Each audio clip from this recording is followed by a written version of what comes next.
حج ما قبل کے سارے گناہوں کو مٹا دیتا ہے۔ جب کوئی شخص حج کرتا ہے تو وہ گناہوں سے ایسے پاک ہو جاتا ہے جیسے ابھی ماں کے پیٹ سے جنم لیا۔ اللہ اس کے سارے گناہوں کو ختم کر دیتا ہے، سارے گناہوں کو معاف کر دیتا ہے۔ اور حاجی نہ صرف خود گناہوں سے پاک صاف اور ستھرا ہو جاتا ہے، وہ حج سے لے کے اپنے گھر میں داخل ہونے سے پہلے جس کے لیے دعا کرے اللہ وہ دعا بھی قبول فرماتا ہے، وہ مستجاب الدعوات ہوتا ہے۔ اس لیے جب کوئی حج کے لیے جا رہا ہو تو مستحب یہ ہے کہ جانے والا لوگوں کو مل کے جائے، رشتہ داروں کو، دوستوں کو، اگر اس کے پاس وقت ہے، فرصت ہے، حالات ایسے ہیں تو وہ جائے اور جا کے جتنے لوگوں کو ملا جا سکتا ہے، اگر کسی سے زیادتی کی ہے تو معافی تلافی کروا لے، ان کو مل کے جائے۔ اور جب وہ واپس آئے تو لوگ اسے ملنے آئے، اس لیے کہ یہ اعزاز ہے کہ اب اس کی آنکھیں دیکھیں جس آنکھوں نے کعبۃ اللہ کی زیارت کی ہے،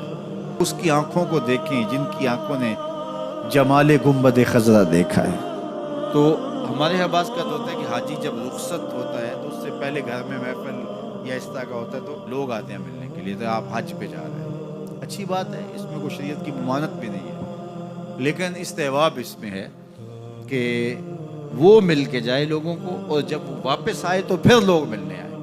اور وہ بھی اگر اس کو گھر داخل ہونے سے پہلے ملیں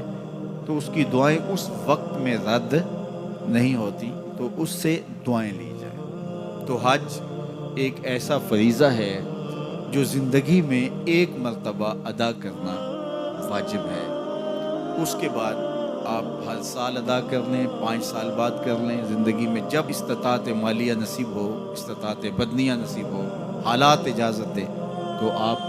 جب چاہیں کریں، لیکن ایک مرتبہ جو حج کیا جاتا ہے اس کو حجۃ الاسلام کہا جاتا ہے، تو وہ ایک مرتبہ آپ کے ذمے سے اتر جائے گا جب آپ کر لیں گے۔ اور حج بدل بھی وہی کر سکتا ہے جس نے حجۃ الاسلام اپنا حج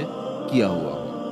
اور یہ جو حج بدل ہے یہ ایک ایسا حج ہے جس سے 3 گناہگاروں کو جہنم کی آگ سے آزاد کر دیا جاتا ہے۔ ایک جس کے لیے حج بدل کیا جا رہا ہے، دوسرا جو کروا رہا ہے، اور تیسرا جو کر رہا ہے۔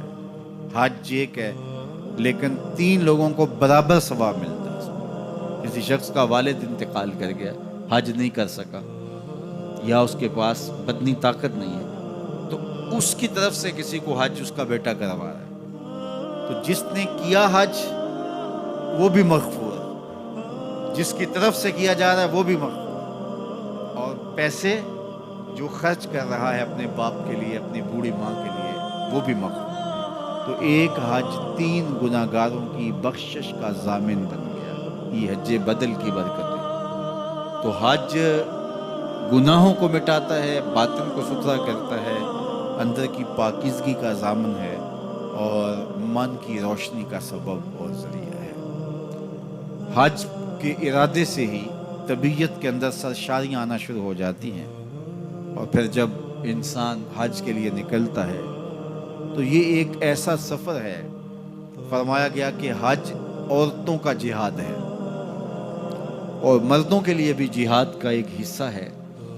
اور چاہے جتنا ہی بڑا فاخرانہ لباس کیوں نہ کوئی شخص پہنتا ہو، شاہی جوڑے بھی کوئی زیب تن کرتا ہو، بادشاہی وقت بھی ہو، تو وہ بھی شاہی لباس اتار لے گا، 2 سفید کپڑوں میں اپنے آپ کو ملبوس کر لے گا، اور لبیک اللہم لبیک کی صدائیں لگاتا ہوا عازم سفر ہو جائے۔